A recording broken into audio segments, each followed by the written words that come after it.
ఐటీలో ఎంట్రీ కావాలా? Trainee software engineer గా అజా కోడింగ్ ట్యూటర్ లో 2 వీక్స్ ట్రయల్ పీరియడ్ లో వెంటనే చేరండి. నమస్తే, నేను Keshav. Welcome to Suman TV.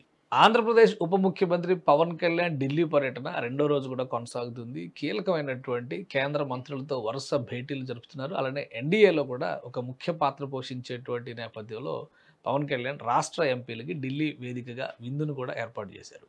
So Pawan Kalyan tour ఏ విధంగా జరిగింది, దీనివల్ల రాజకీయ పరంగా కానీ రాష్ట్ర అభివృద్ధి పరంగా కానీ జరగబోయేటువంటి పరిణామాలు ఏంటి, ఈ అంశాలను విశ్లేషించే ప్రయత్నం చేద్దాం. మనతో పాటు చంద్ర శ్రీనివాస్ గారు, పొలిటికల్ అనలిస్ట్. చంద్ర శ్రీనివాస్ గారు నమస్కారం. నమస్కారం కేశవ్. పవన్ కళ్యాణ్ గారు టూర్ రెండో రోజు ప్రధానమంత్రిని కలిసేదానికి ఏర్పాట్లన్నీ జరుగుతున్నాయి. కానీ ఉపరాష్ట్రపతి విందుకు పిలవడం, కేంద్ర మంత్రులను వరుసగా కలవడం, ఈ రాష్ట్రానికి చెందినటువంటి రాజ్యసభ, పార్లమెంట్, లోక్సభ ఎంపీలకు అందరికీ విందు ఏర్పాటు చేయడం పవన్ కళ్యాణ్ గారు, ఇవన్నీ చూస్తుంటే ఒక పెద్ద పొలిటికల్ యాక్టివిటీ జరుగుతున్నట్టుగా కనిపిస్తుంది.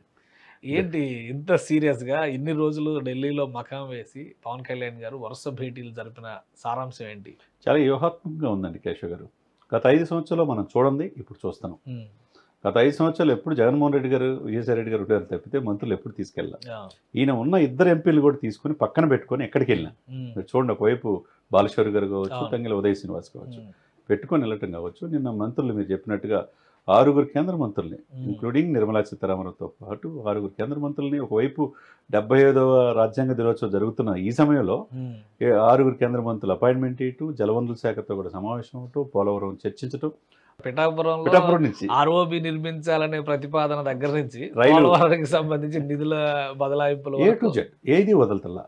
అంటే రెవెన్యూ, అదే ఆర్థిక సంబంధించిన అన్ని విషయాలు మీరు అన్నట్టు పిఠాపురం రైల్వే అక్కడ స్టాప్ కానించి తన నియోజకవర్గం కానించి రాష్ట్రానికి ఏది కావాలో అది మొత్తం 6 మంత్రులతో నేను సమావేశం అవటం, నిన్న సాయంత్రమే ఆయన ఆహ్వానం మేరకు ఉపరాష్ట్రపతి గారు డిన్నర్కి పిలవడం, దానికి వెళ్ళటం, ఈ పరిణామాలన్నీ చూస్తుంటే ఆయన ప్రాధాన్యత ఒక తెలుగు వ్యక్తిగా మనం అభినందించాల్సిందే.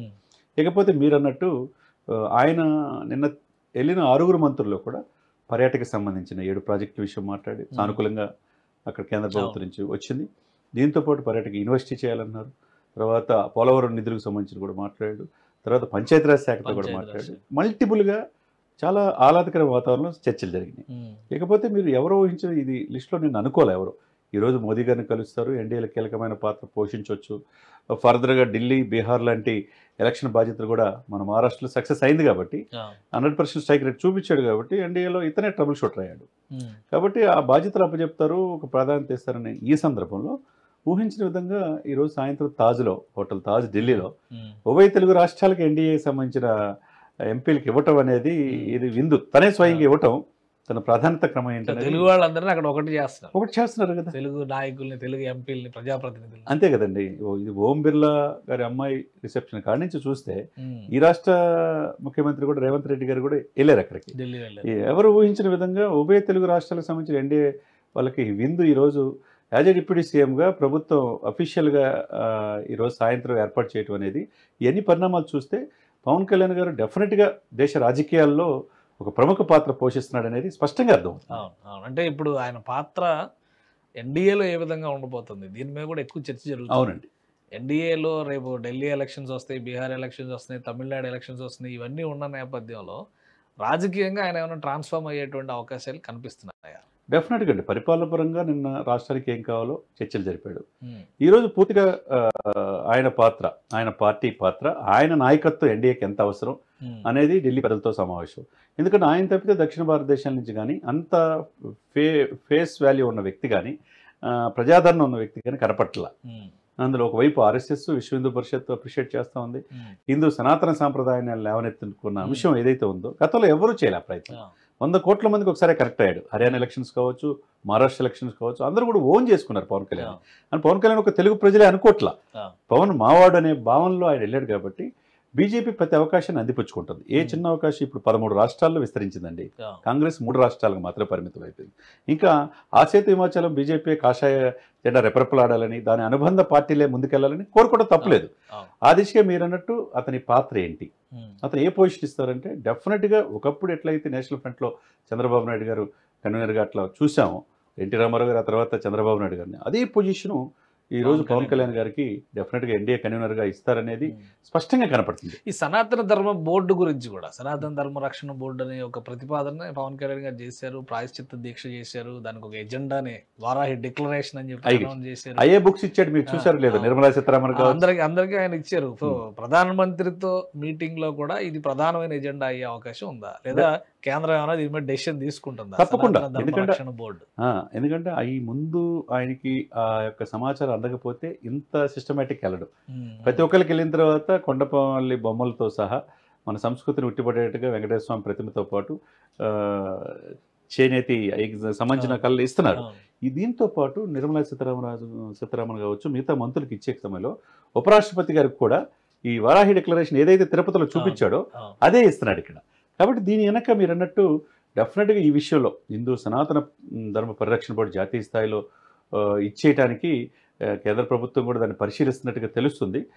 మోదీ గారి డిస్కషన్లో కూడా డెఫినెట్గా అంశం ఉంటుంది.